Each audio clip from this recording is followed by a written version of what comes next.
There we go. Can you all see it in full screen now? Mm-hmm. Okay. Wonderful. So we're going live. This is a really nice one right here. Isn't that beautiful or what? I think Jeremiah did a good job picking nice images. So where do we get these images, Jeremiah? You remember? Is this Pixabay this time? No, these are included in the software I use. Ah, splendid. They're beautiful. Good job. Good software. All right. So we are live. Welcome, everyone. Welcome on this beautiful Sunday.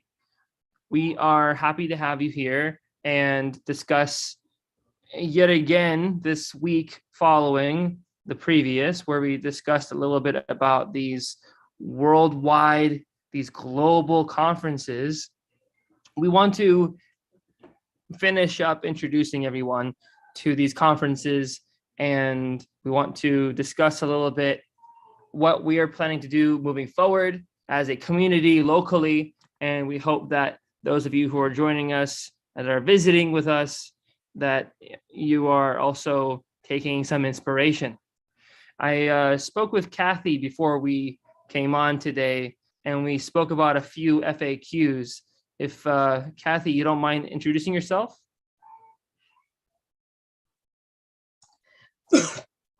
So I live in Tarpon Springs in Pinellas County, and am involved in the group that's planning this conference.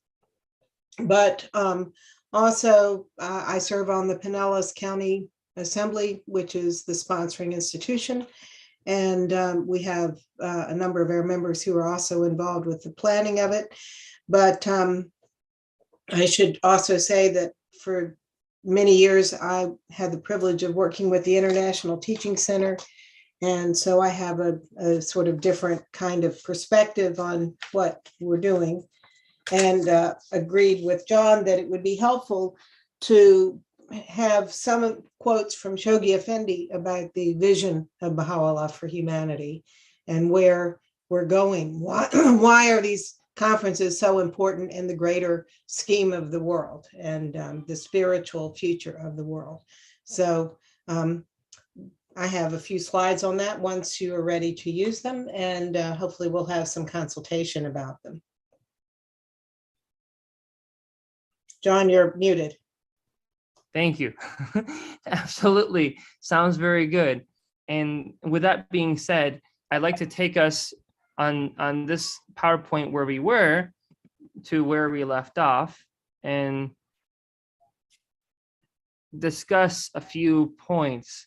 So the centrality of education, the importance of education to a Baha'i conception of spiritual and social transformation can be hardly overestimated. Consider, Baha'u'llah states, the revelation of the light of the name of God, the educator. So we really want to also focus on, during these conferences, the role of education. But there's other things that are involved here, and not just what we traditionally consider an education. There's understanding how to speak with one another. There's understanding how to incorporate the arts, music in a way that really helps us with furthering our education and not just focusing on the aspect of music or arts that we care about. So how do we merge all these areas of learning that we engage in to help us grow as a person? How do we merge all these areas of learning to grow as a community? I think that's a huge question to ask. How do we use education to grow as a community? Alex, Sue, welcome. Welcome everyone who's also helping to make this conference happen in terms of organizing. Welcome, Pam from St. Pete Beach.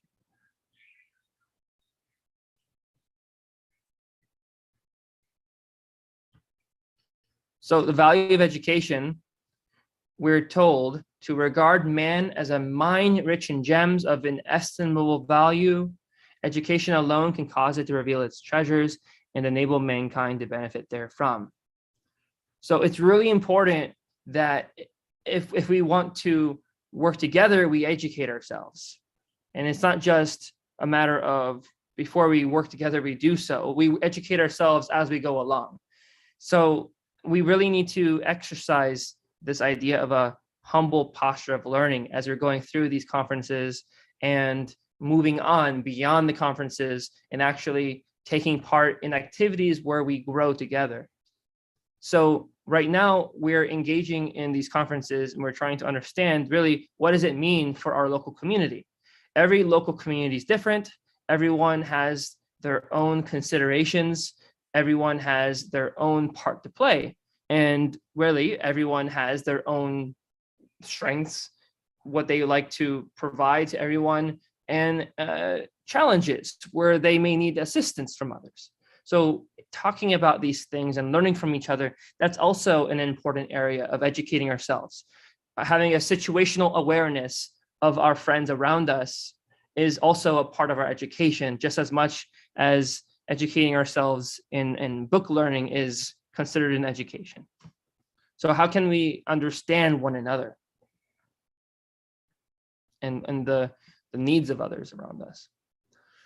So the centrality of education, putting out the idea of a divine education.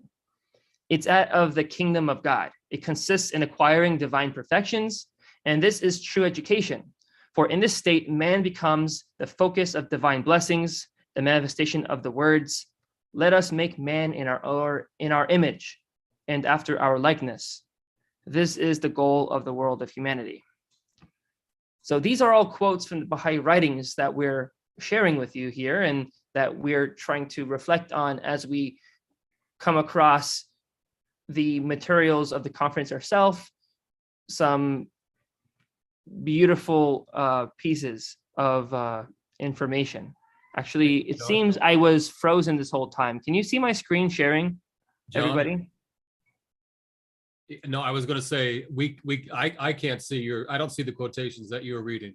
I think the screen is frozen. Problematic. Where You are read it you just at? fine. We could hear you just fine, but the screen is frozen. Where are you at in my presentation, if you mind telling me? It's the original screen. Oh, splendid. So Baha'u'llah's vision for humanity with the eye chart blurred in the background. Is that what everyone else sees? Or saw? How about now? Yeah. Yeah, fine. Thank you. Oh, this is problematic. Centrality of education. Yeah, so I was literally just a matter of showing you. We were here. I had skipped. We were, I don't know, somewhere in this area, and I went back to the subject of education, which is where we started for today. I started here, and then just for people, if they want to take screenshots or whatever, this is the first quote we went over. Did you see this? We didn't see it before, but we can see it now. Okay, well, that means that thank you, Alex, for telling me. Yep. But we heard you just fine, John. You read them very clearly. Thank you, Alex. I appreciate it. Nonetheless, for all of you who are joining on Zoom and those of you who are watching afterward on YouTube and Facebook, sorry, I was actually showing the images of the quotes on the screen, hoping that you would be reading along with me rather than me just reading them aloud to you. So my apologies there. Thank you, Alex. See, this is why we learn from each other. This is situational awareness on my end that I didn't accomplish. So the significance of education in the work of community building is unmistakable. In the field of social action, the provision of education remains the signature contribution of Baha'is in most parts of the world. Preeminent among the structures and agencies created by the Baha'i world to offer education is, of course, the Training Institute. That is what the Baha'i world is focusing on today. Now, the importance of the Institute process in building both a capacity for service and the ability to contribute to the development of the local community and society. We may think of the work of the Training Institute then as maintaining a system of distance education to fuel and facilitate this evolving conversation, which is concerned with the advancement of society through the teachings of Baha'u'llah. The principal elements of the system include the study circle, the tutor, and a set of materials grounded in the Baha'i writings that express the spiritual insights and the knowledge gained in the process of translating Baha'u'llah's teachings into reality for the development of their own community, I'd say your own community here, as well as for the progress of society. So I want to pull us to the education programs of the Institute. The materials of the Training Institute offer a seamless, coherent educational experience from the age of 5 upwards to the age of junior youth and through into adulthood, as they serve as a direct counterpart to the pattern of activities unfolding at the grassroots. So the idea of these conferences where we're inviting all of our friends and all of you who are in a community that are friends of the faith, you know what Baha'i may be, and you've been touched by this material and you're wondering what's it about. There's educational programs that exist, as it says here, from the age of 5 upwards to junior youth and through into adulthood. And the idea of these programs, it's to bring people together, interact with one another, and focus on the spiritual principles that we all share in common and that we desire to evoke in our lives so we can live happily with one another. I mean, there's more to it, but children's classes, for example, establish a sustainable system for child education that will keep pace with both the growing concern among parents for their youngsters to develop sound moral structures and the rise in human resources in the community. So these children, of course, they grow up. And therefore, the Junior Youth Spiritual Empowerment Program is imbued with a strong twofold purpose, both to develop their inherent potentialities, these junior youth we're talking about, and to contribute to the transformation of society. So these junior youth that were once children, they are now growing to build these inherent potentialities they have, and they are learning how to contribute to society. So rather than viewing junior youth, or just in general, young people, as a liability to society, prone to doing wrong and causing mischief, rather than viewing these young people in that way, the Baha'is and those who are working with us are realizing that these young people are not at all those liabilities. They are just literally young people with a lot of energy, and they have a lot of energy to contribute to the transformation of society, to help it improve, not just be restless and upset with their older parents and their older friends around them. No, they have a role to play in our society, a very important one and a productive one, and one where they need to be heard. So we talked about the idea of study circles. Likewise, study circles are small groups that meet regularly to study the course materials. Anyone aged 15 or older, whether a Baha'i or not, is welcome to take part.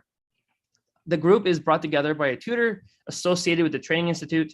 All those participating are seen as active agents of their own learning, and tutors strive to create an atmosphere that encourages individuals to assume ownership for the educational process in which they are engaged.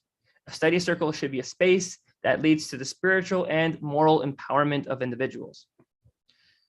So we talked about the idea of children and junior youth. Now we have the study circle, which is open to everyone who's 15 or older. So we discussed the idea of education earlier. Coming back here, these study circles are here to help us consult with one another, to learn from one another and practice literally social interaction. So these social interactions we have in our society, and anyone watching this who has this issue in their lives, we understand that we have, yes, such a thing as introverted people in society, but this isn't just for introverted people. This is for everyone, including extroverts. Why do I say this? It's that the study circle is a venue where people can practice a humble posture of learning. So it's not about who can talk and who doesn't talk. It's not about who can share information, who can receive it. And no, it's not about who can just attend and finish a book.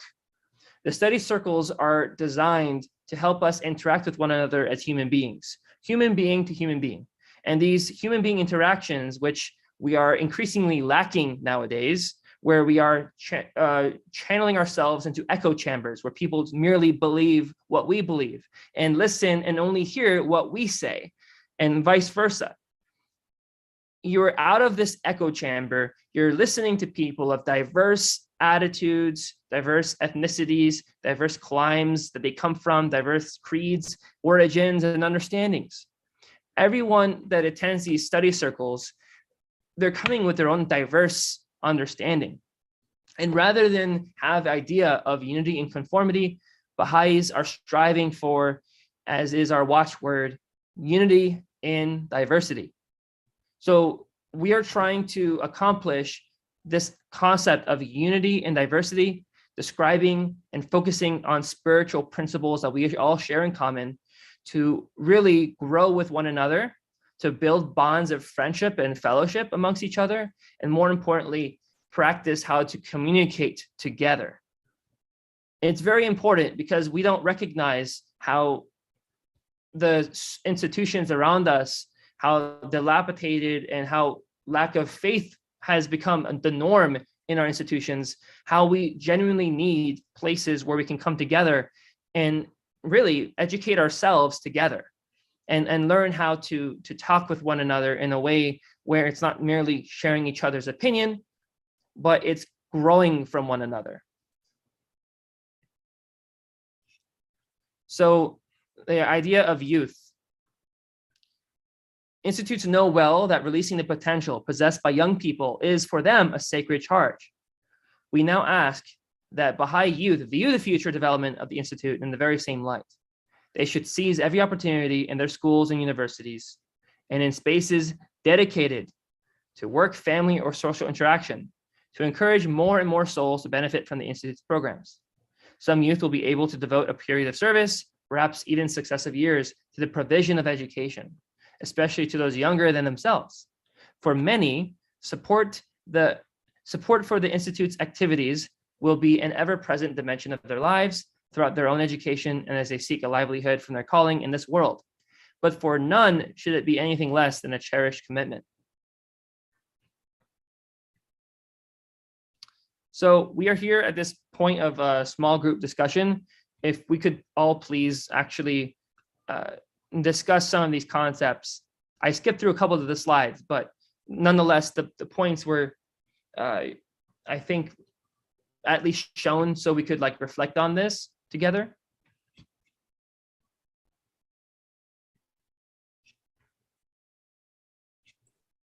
John, why don't you start by asking the question of everyone in here, and then they can respond. We can take turns. Okay. So I'd like to ask this third question because I myself am a youth, and I'm going to ask it because no one's asked the question yet. How do you envision the future of the youth in your local area? What challenges do they face, and how can you and those laboring alongside you assist them? I'll ask it again. How do you envision the future of the youth in your local area? What challenges do they face? And how can you and those laboring alongside you assist them?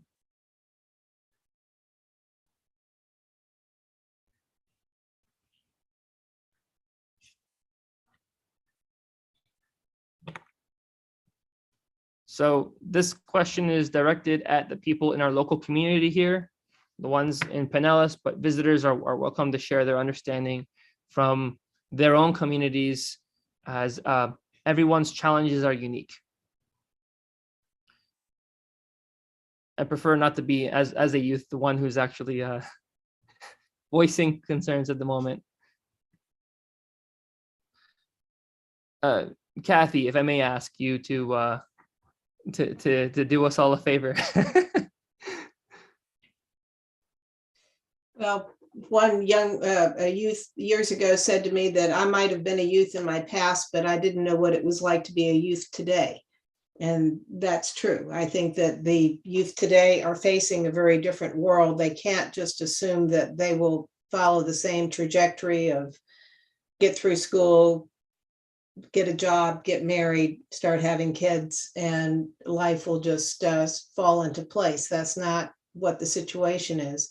But the other bigger obstacle for them is they are traversing a minefield of moral choices that are no longer clear, and there are no longer institutions that help them to know how to act in the world that's present.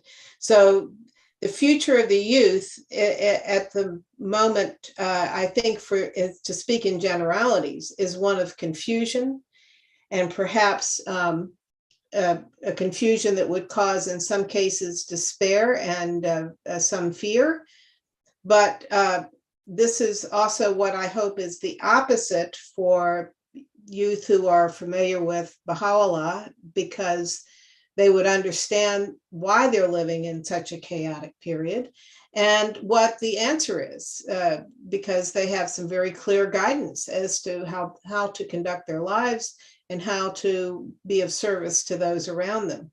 And I think that even the whole issue of service right now has become a very confused one. We don't see the youth of today volunteering for their community. They aren't joining civic organizations like they did in the past. They are forced into doing so-called service as a course credit or to check a box to get out of high school. So it's not coming from their heart. Most of them have very little religious training, so they don't even understand basic religious concepts. And so they're, I think that it would be fair to say that we have a generation that's adrift and making its decisions based on what they see in media. So, this is I don't think we have ever confronted a situation like this in many, not only decades, but it's been most societies had at least some religious, even if it was forced upon people, some sort of religious institutions that kept a certain amount of control over society. And that's just gone now. And it's not just in the United States, that's happening worldwide. So it's a very challenging time. And I don't know how, other than to engage youth one-on-one and conversations of spiritual quality to help them move and to see a bigger picture. This is the only way, and they're going to be swimming against a huge tide.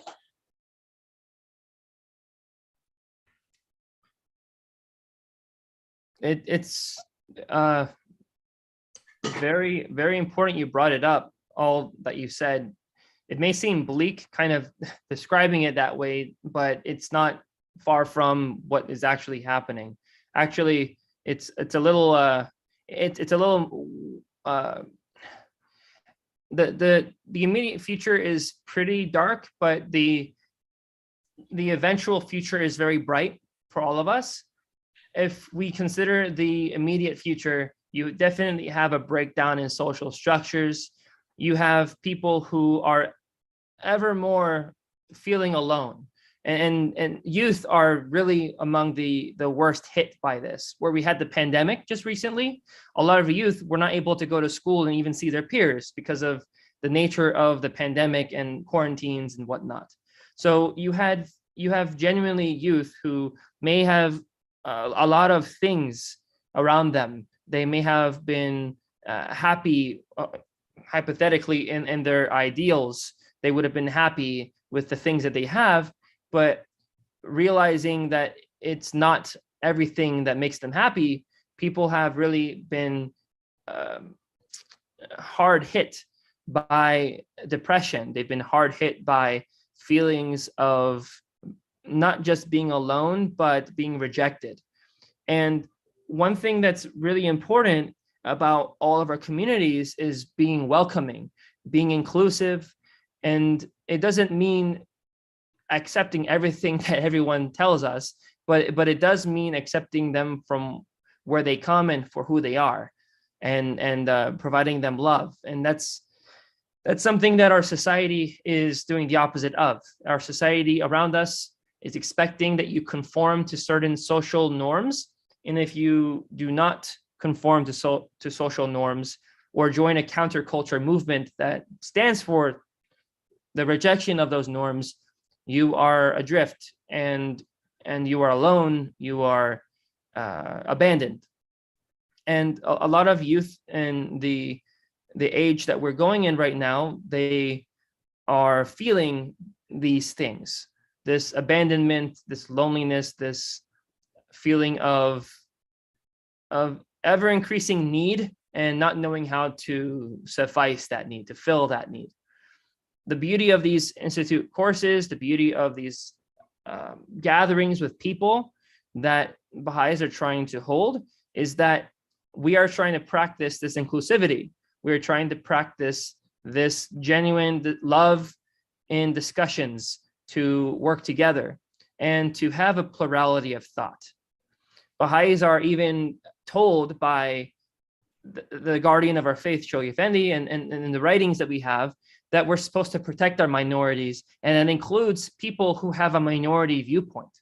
We're not supposed to stop minority viewpoints from existing. We're supposed to actually support those people with those minority viewpoints, and not make them feel like they are pariahs or monsters to be hidden away. But the future of the youth in my local area, how do I envision it? I see that we have a lot of potential. There's a lot of opportunities for us as a community, and it starts by our efforts that we go through from here. And that includes accepting our youth, accepting them, and encouraging them to come to places where there is that practice of what we are believing in around them. So again, youth, they are disenfranchised. They're disenchanted by hypocrisy they find around them when they say that they're to follow certain ideals, and then the people telling them to follow certain ideals are themselves riddled with logical faults and errors and hypocrisy of their own. It's not very easy to work with people when they feel they're being told what to do and not encouraged to do what they can. So I can see the future of youth in our area being one of potential, where they're encouraged with what they already have to use the existing abilities they have and grow from there. But we also have equally the choice to not listen to them and to not care about where they are at, and to impose what we want on them and further push them away. So there's a lot of choices we have dealing with our youth in our communities. I know every community is different, and this community here, I'm not showing a bleak picture or a good picture. I'm just saying that we have an opportunity right now to work with our youth in a way that's productive, that allows everyone's voice to be heard. And then the challenges, we mentioned this, Kathy mentioned a few of them. Something that I personally encountered was the feelings of youth that did not want to be volunteered for certain activities. They wanted to feel that they themselves volunteered for something and not the community volunteering them. So it's I think something that we are all working on as communities around the world, the idea of trying to communicate with one another, to learn how to communicate with one another, and genuinely learn from one another, and not focus on the shortcomings of people, but how can we genuinely learn and grow together. And that's a huge part, not focusing on the shortcomings of others, but focusing on the shortcomings that we ourselves have and growing in that way. and changing the paradigm of how we view ourselves and how we work together with others really is what will help us not just inspire ourselves to arise and serve, but those that are around us to come and join us.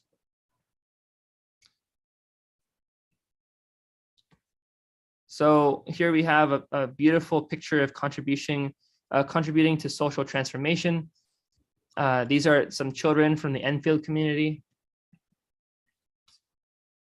So as I mentioned about this idea of transforming ourselves, we want to be protagonists of our own development and that of our communities. So the revelation of Baha'u'llah is concerned with the transformation of both humanity's inner life and social environment. The contribution made by Baha'is is distinguished by its focus on building the capacity for service. It is an approach founded on faith and the ability of a population to become the protagonists of their own development. So as was just described prior about the youth, this quote from Baha'u'llah applies to everybody, and it includes the youth. We are focused on building the capacity for service, and really our faith is founded on this ability of our faith and of our beliefs and of our actions that we try to embody this faith. It's in the ability of a population to become protagonists of their own development. So we know there's a protagonist, the main character, and there's an antagonist, the enemy of the protagonist. We are here to try to make everyone in our own lives and in others protagonists of their own development. So people are taking charge themselves of their own lives. People aren't doing it for them. So John. Capacity building. John? Hi, Alex. Yes, please. I was just, you were talking about protagonists. So I was just going to share, I had read something recently. Kathy mentioned that she had for a long time worked with the International Teaching Center. And I read something that institution said recently, giving us a great definition for a protagonist. And it was a protagonist is someone who feels empowered to take ownership for the unfoldment of the growth process in their area.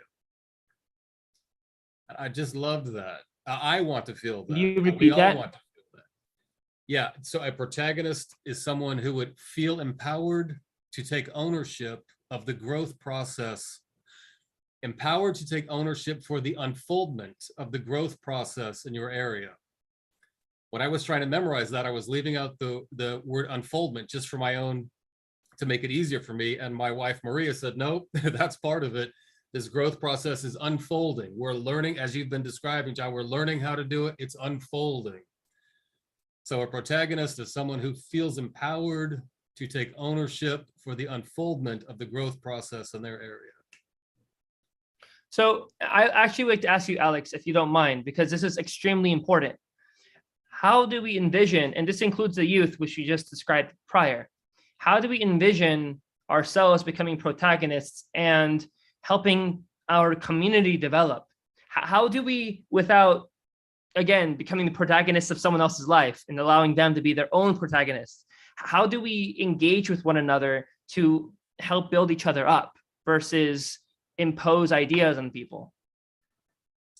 Well, I think that's a great question, and we're learning how to do that. And my only answer would be that the more we engage with one another with these ideas that we're talking about here in this conference is going to be a terrific opportunity to get as diverse a group of people, as diverse a group of minds as possible together to talk about these ideas, and then a combination of talking about them, helping one another see how it might be possible to do these things, and then going out into the world for weeks and months, putting them into practice, doing our best to carry them out, and then periodically coming back together and being a support system for one another to see how it went and what small adjustments we can make in our lives.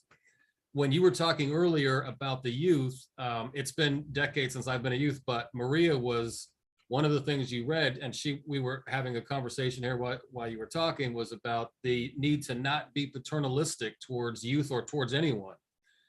paternalistic in the sense of telling someone else, believing that you know better for them and telling them how things will be, but genuinely listening to one another. So those would be a few thoughts. So that and- word actually came to mind. Yeah, absolutely. And we see it in everyday life. People are treating each other as if the other one doesn't know or get what's going on. And especially as Baha'is, and we're all reading the same messages, there's no message for adults versus what children and youth get. I mean, it's the same messages out there. And so to think that we understand something better than somebody else isn't the way we need to go forward. We're here to help one another. Communication is a really big deal, and doing little skits or something like at conferences helps in that. How do we talk to our fellow community leaders? How do we talk to each other as friends and co-workers out there in the world, neighbors? How do we talk to someone that is younger than us and not, tell them that this is how things are? Doing skits and doing things that can be examples to show, oh, wait, that's what that looks like, being paternalistic. And it makes you really reflect on yourself and how many times you've done that, because we've all done it. It's because that's what society said that we had to do. That's how we learned it. The one thing good about these conferences is it does take you from a worldview and say, okay, this is what's happening in the material world. But spiritually, morally, what do you not want to do? You don't want to hurt somebody else. You don't want them to distance themselves from you. You want to bring them closer. You want to embrace them. And if we're doing things that pushes people away, you won't see the growth of within this faith. You won't see the growth within society, and you won't see more and more youth and younger children and so forth growing up into these adults who are feeling fulfilled and feeling like they have a very well balanced spiritual and material life, and being socially engaged in what's going on around them. I think that there are a lot of kids out there that do get the social engagement aspect. I don't think that they're getting a lot of the spiritual aspect, only because that's not what's bombarding them. Saying that from social media and everything that they're doing, they're being bombarded by the material world much more than they're being bombarded by the spiritual world. Mhm. So and making sure that the spiritual world is able to engage them as much as possible, coming back even after these conferences and saying, hey, we would like to call on you as a member of society to come back and tell us, let's meet up, let's find out and reflect on some of those things that we took action towards. And how can we consult on that? Consult. So reflection, consultation, and making those adjustments so that maybe in another 4 or 5 months, we come back again and have a reflection space. So I think that would be highly important in showing how we can support one another, and then also build those communication skills up, and making sure, and inviting people, always inviting people, and youth are no different than any other person. So invite.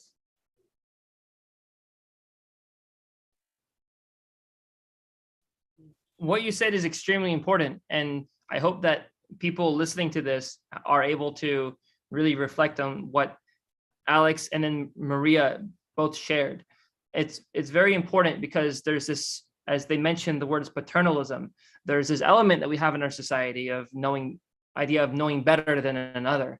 And really part of these conversations, it's to build a capacity to do that, where we are able to work together without copying the way our society around us works, or there's this hierarchy of understanding, because there is none.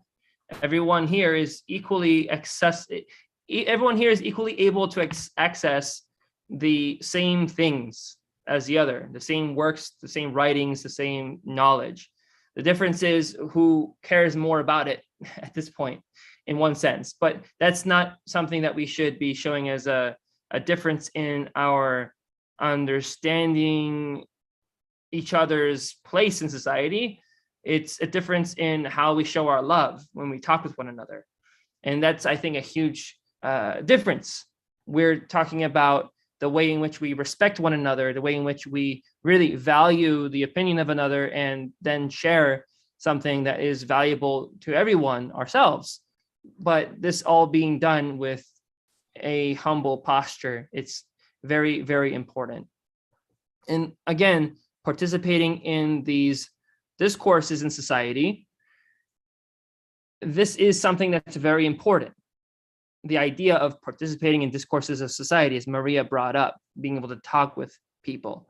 And at the heart, this is simply a capacity for participating in the conversation about a matter that affects people's lives and offering a perspective grounded in Baha'i principles and Baha'i experience. Viewed in this way, it is a skill which many Baha'is have the opportunity to practice almost daily, for instance, in their studies or occupations, and which is cultivated through involvement in the Institute process.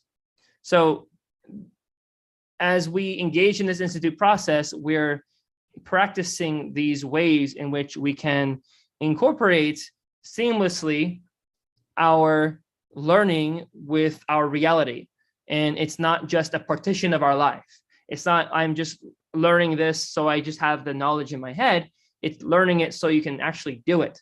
The idea of our teachings is to transform who we are, not to just simply learn and have it for memory's sake. Opportunities are sought out to share the perspectives of the faith with community leaders and figures in authority, and spaces are created in which representatives of various groups and interests can now be assisted to reach a common point of view through consultation. As we just mentioned, and Maria very, very eloquently, and Alex very eloquently mentioned, we're trying to participate in discourses of society to work together.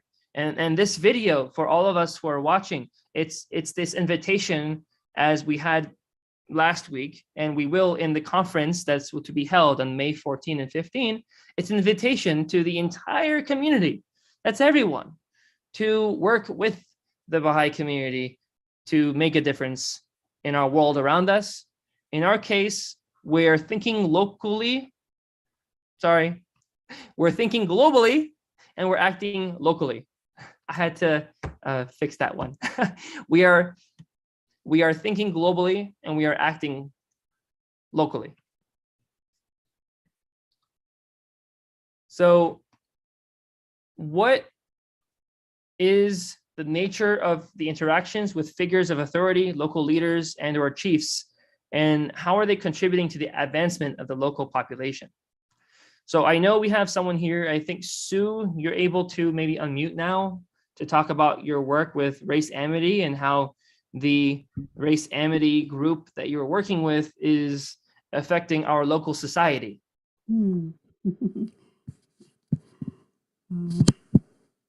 I actually had some thoughts about some of the things you were saying earlier, and I don't know if it might relate or not, but I was, when you asked us about what in our, the question about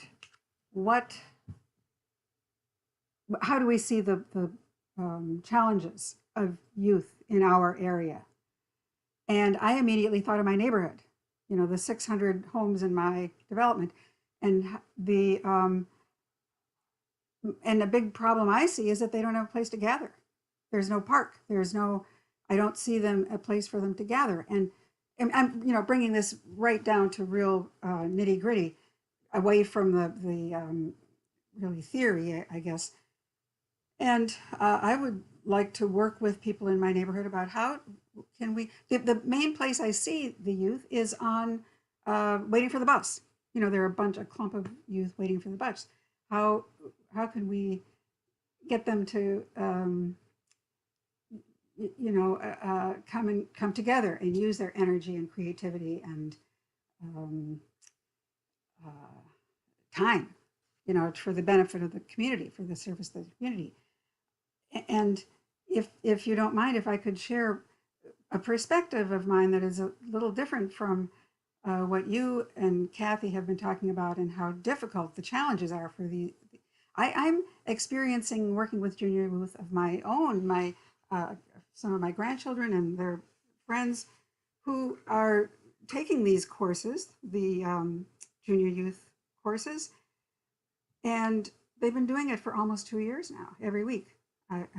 Every Saturday, Sunday morning, I'm meeting with junior youth, with other collaborators, facilitators. As Maria was talking, we don't even use the term teacher.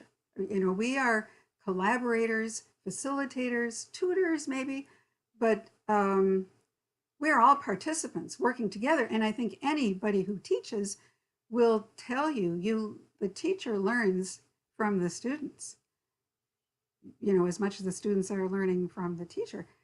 So it's a very rich experience to work with these junior youth, and to see them awakening to their spiritual being, their powers, and even sharing it somewhat with their friends. I imagine that, and this is all, I'm doing this all online, so they're not, I can't relate it to my own local community here, but I suspect that they find themselves in situations, as John and Kathy and others have described, of great challenges, and that they are probably a very small group of people who are actually interested in talking about discussion. But we don't know. There could be others in their lives, in the school situation, who don't like it either, and feel, they do want to have people to talk with. They do want to have people to discuss larger issues with. So I just had those things in my mind. If you wanted me to talk about race amity. Yeah, that'd be nice. And just to add in, actually, with what you were saying, the point was not that youth don't want to participate in things, not at all. To the contrary, the point is that youth feel alienated, and they feel alone. That's why you'll see a lot of interactions of youth. My own experience as a youth, my own experience dealing with people in my own time growing up. I'm still a youth, by the way.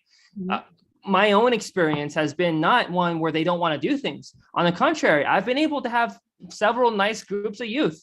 The difficulty has been when people come in and they tell them what to do. That's the difficulty.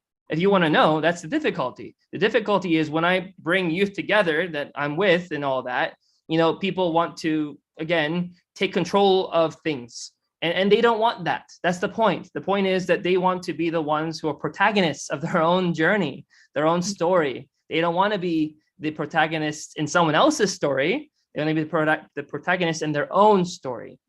And that's important to highlight. So what you're saying, Sue, it's actually where you're participating with them and helping them grow. That's amazing. That's beautiful, because it's where you're being an active participant in their story and helping them, that you see this reciprocity of love.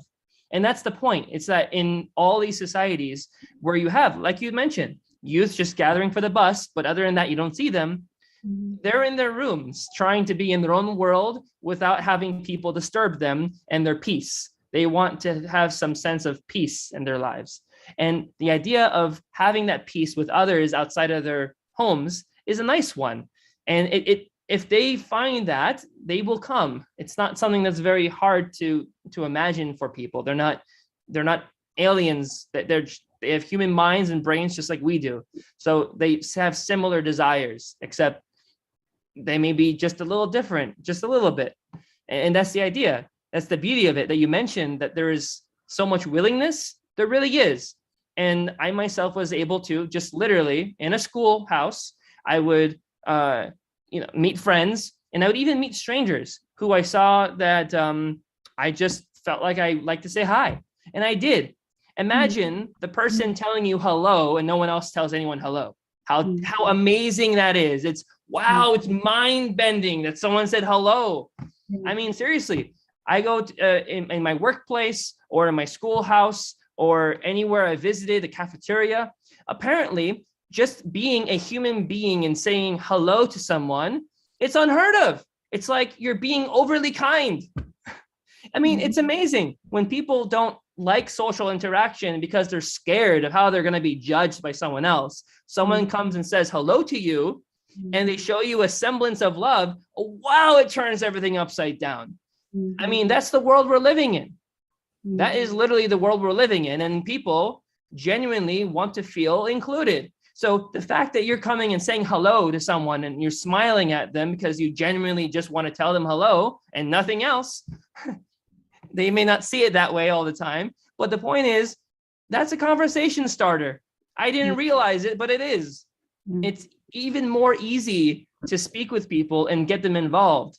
We are the ones who have our own egos. We are the ones who are scared.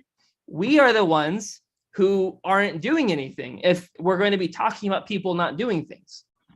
That's the idea here. So we're protagonists in our own journey, but we're also helping build up everyone around us. And as you mentioned, Sue, it's very, very available to all of us. It's not like we have to go very far. The difference is we have to conquer the little guy inside that's very scared and lonely too. So you were going to talk about race amity. Right. I appreciate that, John. I feel like the same thing in my neighborhood. Okay, well, so in 2018, we learned about this film called An American Story, Race Amity and the Other Tradition, and saw it. We're very moved by it. It was actually shown on public TV, WEDU station, and it came out on Martin Luther King Day, 2019, January, I don't know if it's 21st that year in 2019. And so we, that is the Baha'is in Pinellas County,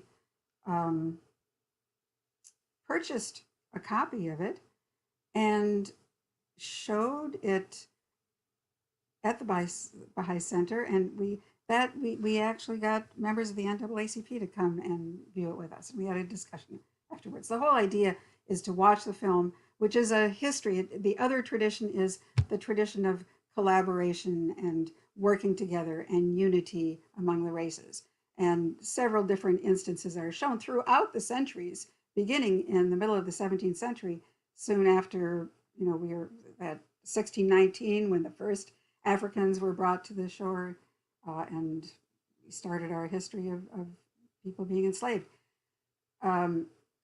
But we found it very moving, and we had this little discussion, and then we didn't until April 3rd. We were going to talk about it. It was actually Beverly. I don't think Beverly's here, and instead of us having that meeting, I knew Beverly would be available, so I invited a couple of friends. Just kind of dumb luck it was that these two women were able to come participate, one black and one white. And after they saw the movie, they said, wow, if I had known this came from the African-American woman, it could have changed my life if I saw this as a youth. And the other woman, white woman who was really a community activist, said, this little group of 8 people that she really had never known, but she identified as we, need to make sure that other people see this movie. And that was really the beginning of our race amity in Pinellas County. She's like I say, a community organizer. She really got us organized. We said we have to meet every week. Or every month. We get to make plans and showing. So over the next year, we did show this movie and have discussions with people in libraries. One private school, we didn't have any luck with public schools so far. Places of worship, community centers, other homes. So by less than a year, we had 70 people on our list of who wanted to keep in touch with what we were doing. Now, this year, we are preparing for our 3rd Race Amity Day, which is going to be the 2nd Sunday of June. And we are contacting people that we find who are diverse and interested in participating in something like this, either speaking, performing, or having a table to an opportunity to share about the group that they are with. And we are getting overwhelming positive response. People telling us, we need this. However, several have a conflict with the date. So, but I've had a professor from USF, St. Pete, who had worked with diversity in, from the 16th century, even in Florida. But he won't be here. But he said, I hate to miss this. I want to, I hope we can do something after. Another one, some people, indigenous people who one of our members of the group has contacted. He said, oh, they could come up from Miami. They love to, tell. They are actually Seminole, Afro-Seminole. I'm not sure what their identity, how they identify, but they can bring in, much more diversity to our presentations. So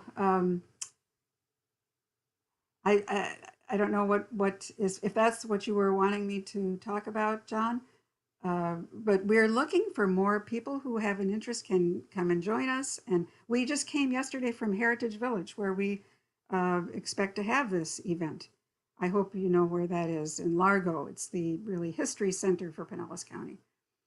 And the Heritage Village is very interested in having us come, because if you've been there, you'll see that they don't show a whole lot of diversity, and they know that they need to show the diversity of Pinellas County. So we're excited about that, but also interested in other people helping us, and with ideas of others that we might get to either speak, perform, or just have a table to share what they're about. Does that answer, John? Is that what you were looking for? I don't know. If you've got another idea of what I should speak about, let me know.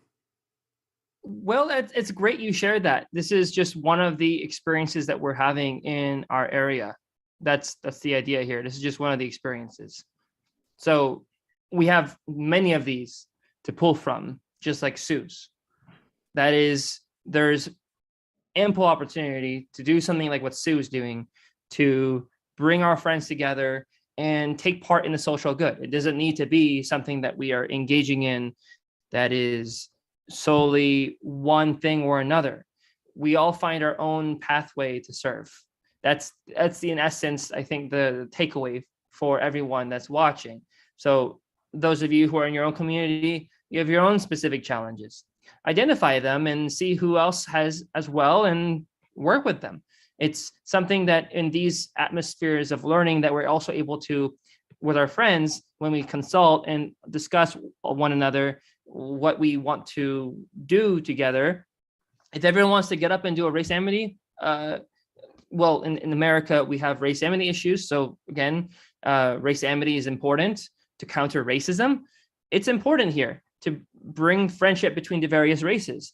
Now, communities can have different issues, and we're not saying that race amity is the only issue that your community as a visitor to ours may have, but we're just saying these are one of the many ways that we can arise to serve. And Sue, thank you so much for sharing that. We really appreciate it. You see the screen now? Is there a quote on the screen? Humanity's Yes. Age? Yes.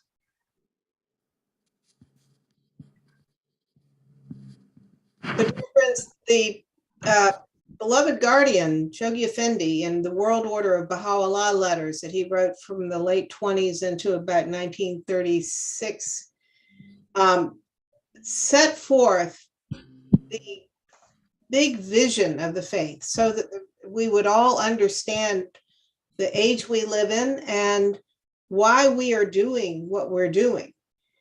You know, we're still at the point of building this magic cathedral that's going to transform mankind and attract mankind to it.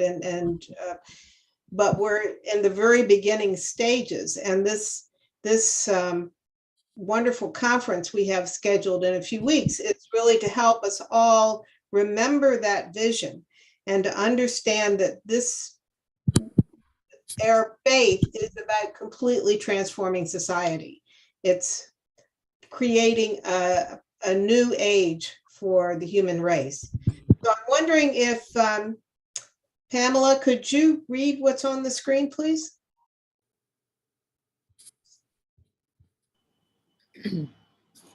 Humanity's coming of age.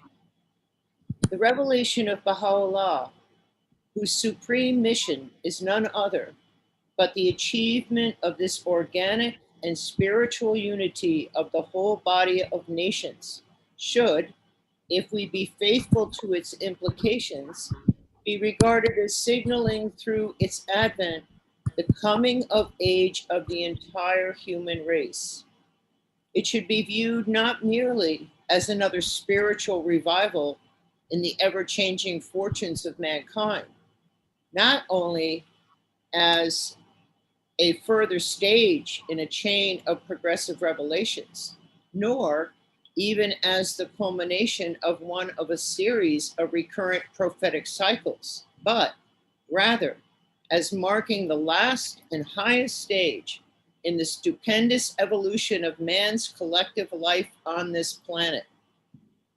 The emergence of a world community, the consciousness of world citizenship, the founding of a world civilization and culture, all of which must synchronize with the initial stages in the unfoldment of the golden age of the Baha'i era, should, by their very nature, be regarded, as far as this planetary life is concerned, as the furthermost limits in the organization of human society, though man, as an individual, will, nay, must indeed, as a result of such a consummation, continue indefinitely to progress and develop.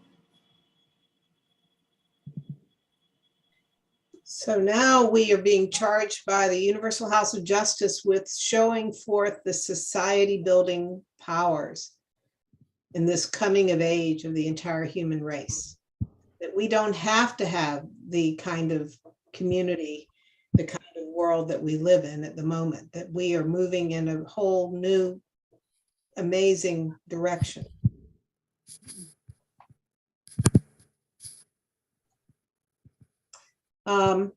Let's see, Alice, can you read this next screen, please?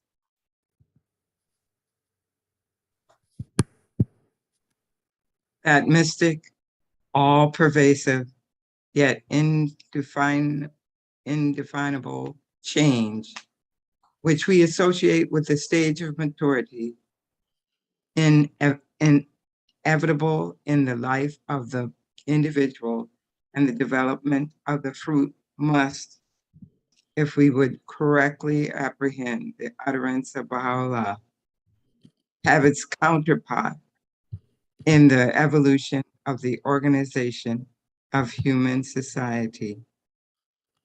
A similar stage must sooner or later be attained in the collective life of mankind, producing an even more striking phenomenon in world relations and endowing the whole human race with such potentialities of well-being as shall provide, throughout the succeeding ages, the chief incentive required for the eventual fulfillment of its high destiny.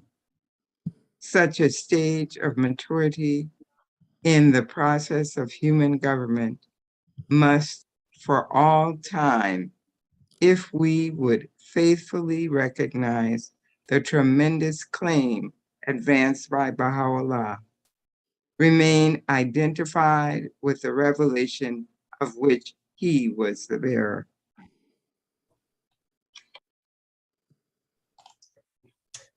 One of the interesting things about us as human beings is we physically evolve into puberty without having to do anything to get there. It's built into our DNA. And God has built into the DNA of humankind that we are at the point of reaching puberty. We have new capacities. We have the capacities to be protagonists. We don't have to have clergy anymore. because of this. And so this is how we have to see our fellow human beings. They have been endowed at this time in history with the ability to bring society into this stage of maturity. And we are just here to help provide them the tools, the incentive, and to stand back and let them take those capacities and create the new world of Baha'u'llah. Any other comments on these first two quotes?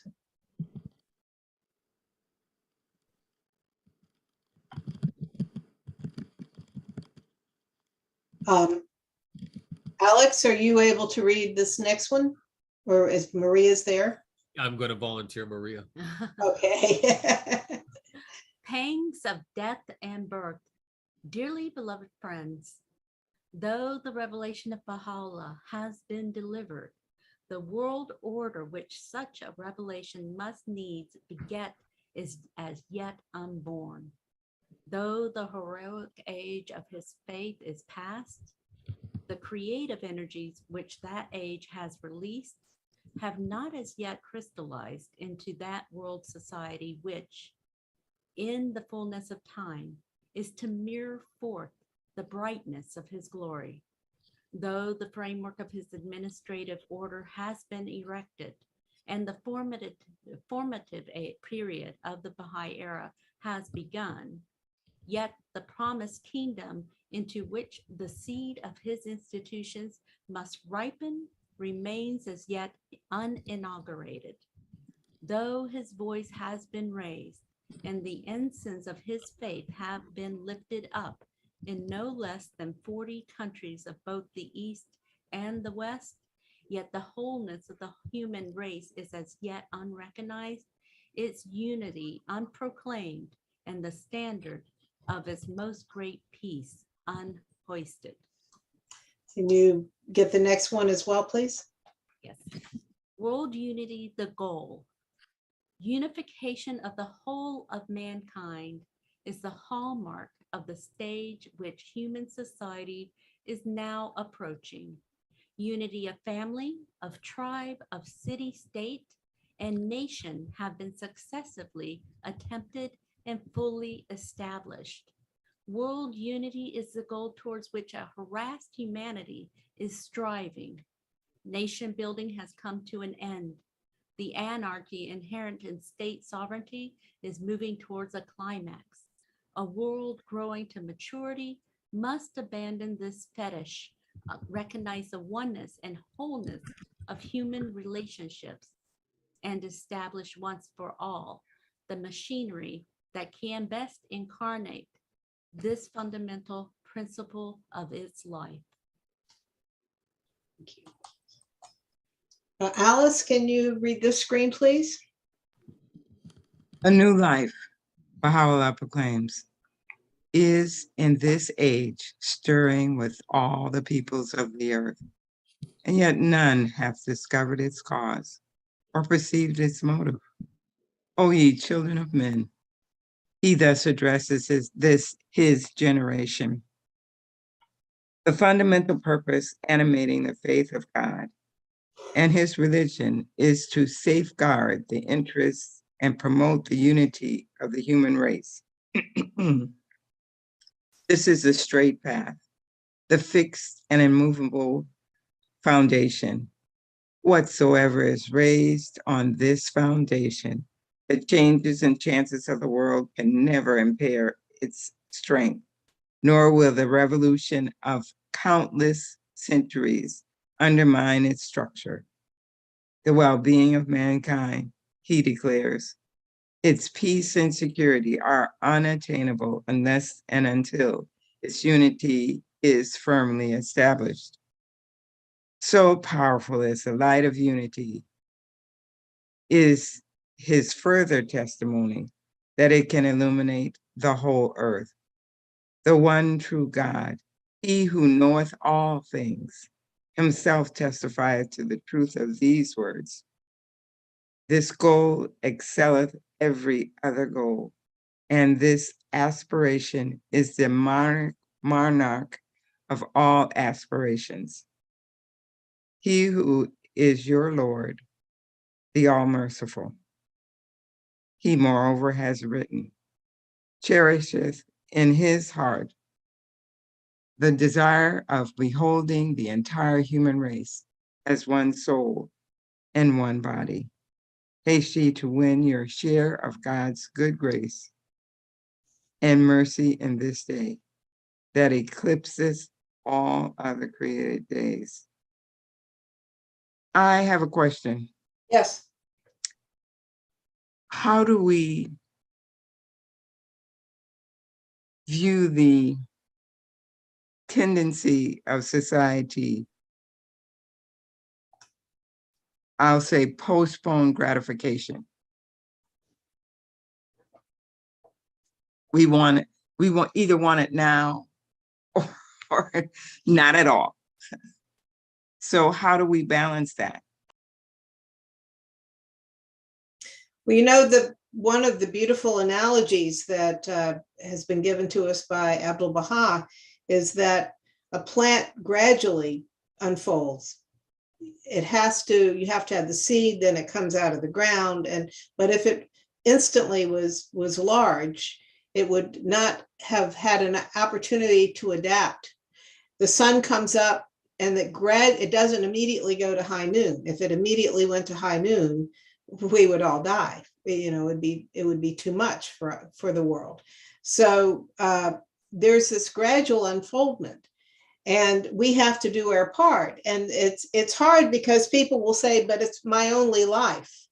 Why should I have to exist in this situation? Why should I see this as a gradual unfoldment? And there's a certain level of understanding to why people feel that way.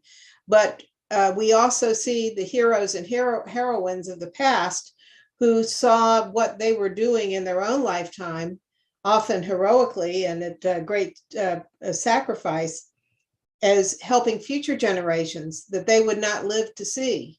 The architect of a cathedral, when he gets started, will probably not live to see his building completed. Our own architect for the House of Worship, Louis Bourgeois, did not live to see the completion. He didn't even live to see it become the superstructure. And yet he pressed forward. So we have to have the long vision. And I think also, if you understand that our life on this planet is a very short blip in the life of the soul, then it's easier to understand why we try to leave it better than we found it. But it's not all there is to existence, and that makes it easier to endure the hardships that we are faced with in this world, I think. Other people, I'm sure, have responses to Alice as well.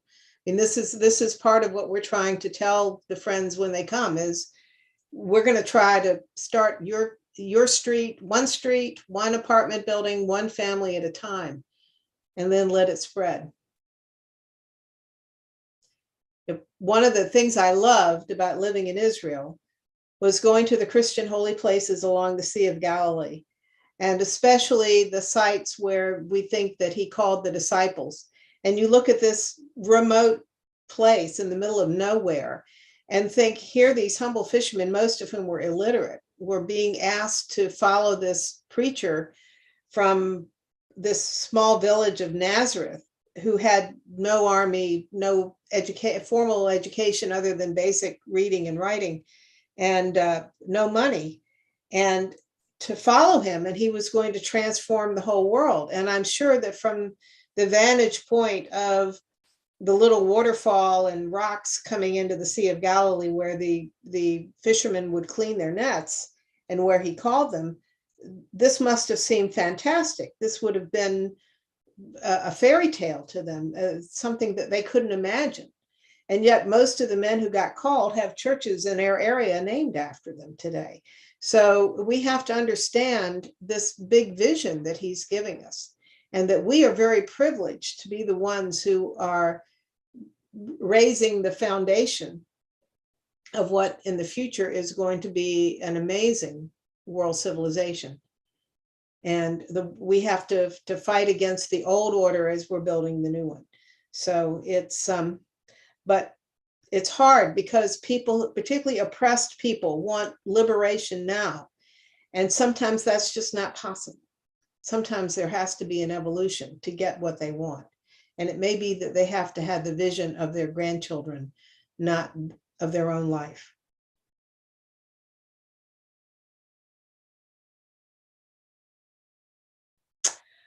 So let's see, I think there's one or two more. Jaleh, can you read this? Please. Who can doubt that such a consummation, the coming of the age of the human race, must signalize in its turn the inauguration of a world civilization such as no mortal eye have ever beheld or human mind conceived? Who is it that can imagine the lofty standard which such a civilization, as it unfolds itself, is destined to attain? Who can measure the heights to which human intelligence, liberated from its shackless, will soar? Who can visualize the realms which the human spirit, vitalized by the outpouring light of Baha'u'llah, shining in the plenitude of its glory, will discover? Thank you.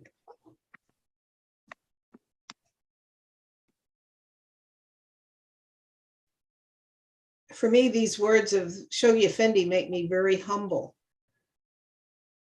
No mortal eye has ever beheld or human mind conceived Baha'u'llah's world civilization.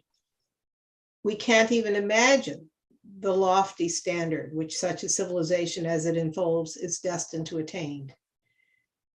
We can't measure the heights to which human intelligence, once Baha'u'llah liberates it from the shackles it currently keeping it down, will soar. The inventions, all of the things that human beings are truly capable of achieving. We can't visualize the realms of the human spirit, which are being vitalized by Baha'u'llah. So we are just asked by the House of Justice to take the next step, to bring more people in on trying to create this world civilization. But we have to be very humble that we can't even begin to imagine what it would be like.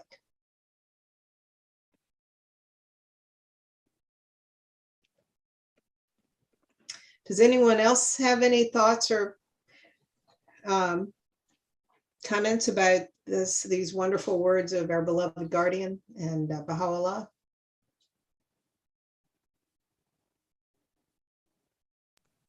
Most of us knew when we became Baha'is that it was a do-it-yourself religion. So it remains that, and eventually one of my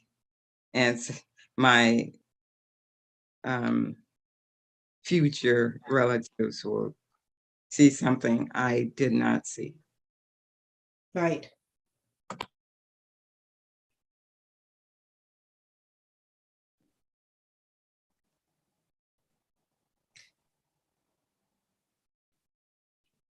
We have to care more about the future than the past.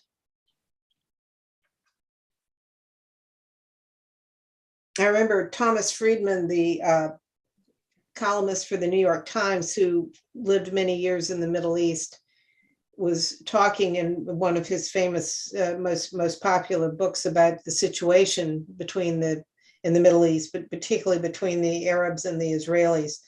as he envisioned it, as though it's two elderly men, an elderly Arab Palestinian and an elderly Jew, standing at each other and just yelling, "Feel my pain. Let me tell you of the pain I and my people have been through." And he said that the only way that those two people would move beyond this long conflict was when they cared more about the future of their grandchildren than they cared about the hurts of the past. And I think that this is one of the things that we all have to think about. We all have had hurts in our past, some more than others, but we all have them somewhere. And we have to have this vision of where we're going and keep moving forward and not get mired in the past. It's very hopeful. Yes, indeed. And I think that we're at a good point now where, unless someone wants to say something before we close out, I think it's a good time for us to close out for today and end on this note. Kathy, do we have any other items that you maybe want to add before we do? Anyone here? Jale, I know Alice, Pam, Susan, Alex.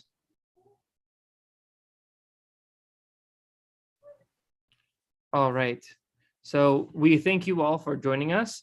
More importantly, we want to remind everyone that we'll be having officially our conference held on May 14 and May 15, and everyone's welcome to join. We want to work with our fellow community members who are working with us, obviously, that are in our community, and we're meeting everyone in Pinellas. We want everyone in Pinellas who's available, who wants to come. If you're watching this, you're welcome, and we want to work with you. And more importantly, we want to learn together, even if there will be some obstacles along the way, challenges, what have you. These are all growing pains, and we want to grow together. So that being said, we welcome you. Please take a look at our beautiful website that was provided by the volunteer work and hard work of Jeremiah, who's here with us, and Jim Barnes, who isn't. They really worked hard on this. We thank them. It's buildingpinellas.com. Building, BUILDING, Pinellas, PINELLAS.com or .org. It'll take you to the same place. And please, if you can, at least come to one session. If you can't come both days or one day you can come, please come. Yes. Have a beautiful Sunday, everyone. And hopefully we'll see you at the conference as well.